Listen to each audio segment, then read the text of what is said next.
Hello everyone, সবাইকে welcome আমার চ্যানেলে। এখন থেকে ব্লগটা স্টার্ট করছি।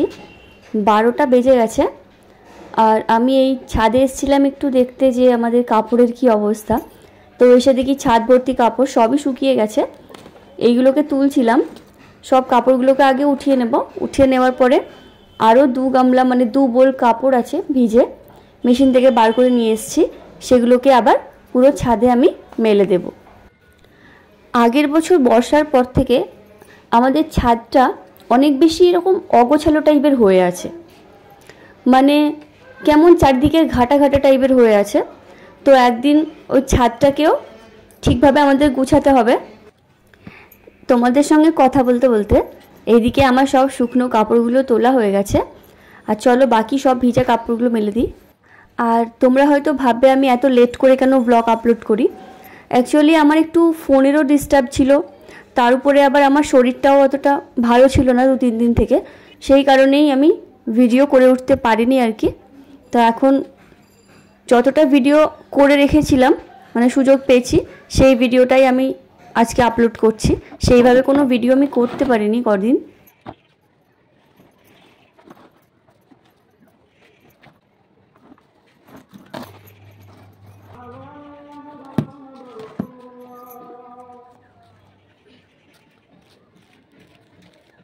এই কাপড়গুলো রেখে দিয়েছি তুলে, পরে গুছাবো।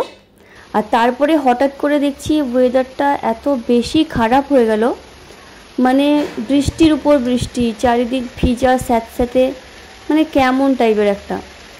যত শুকনো কাপড় মেলেছিলাম সব ভিজে গেছে।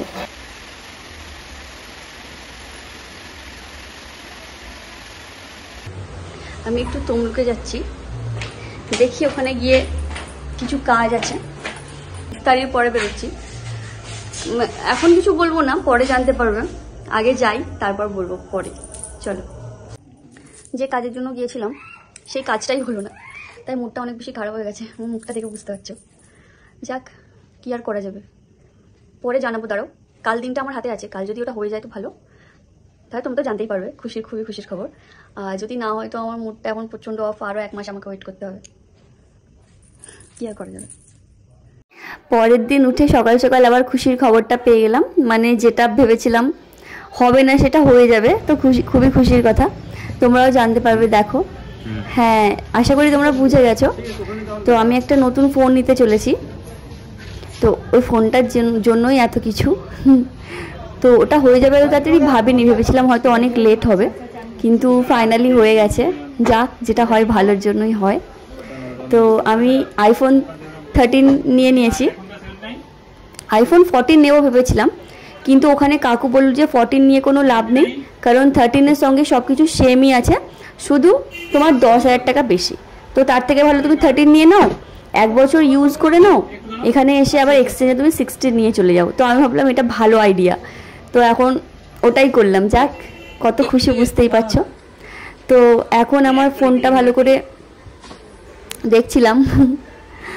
13 কিন্তু আমাদের বাড়িতে আছে দুটো অলরেডি, মানে আমার হাজব্যান্ডেরও আছে 13 গ্রিন কালারটা, আর আমার দেওরেরও আছে ব্লু কালার। তো আমি তো ভেবেছিলাম 14 নেবো, তো 13 নেওয়া হয়ে গেল। যাক, এত ভালো সুযোগ কে ছাড়ে। আমার পিঙ্ক কালারটা আমি নিয়েছি।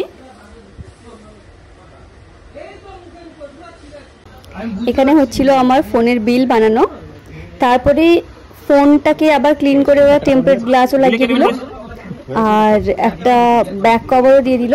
টেম্পারেট গ্লাস আর ব্যাক কভারটা কিন্তু ফ্রিতে পেয়েছি। যাক, ভালোই হলো।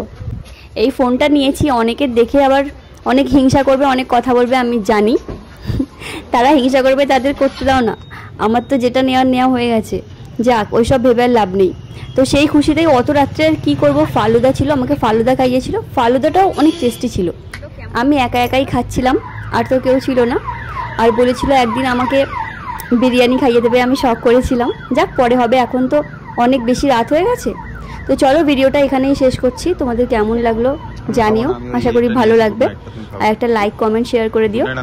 চলো, টাটা, দেখা হচ্ছে নেক্সট ব্লগে।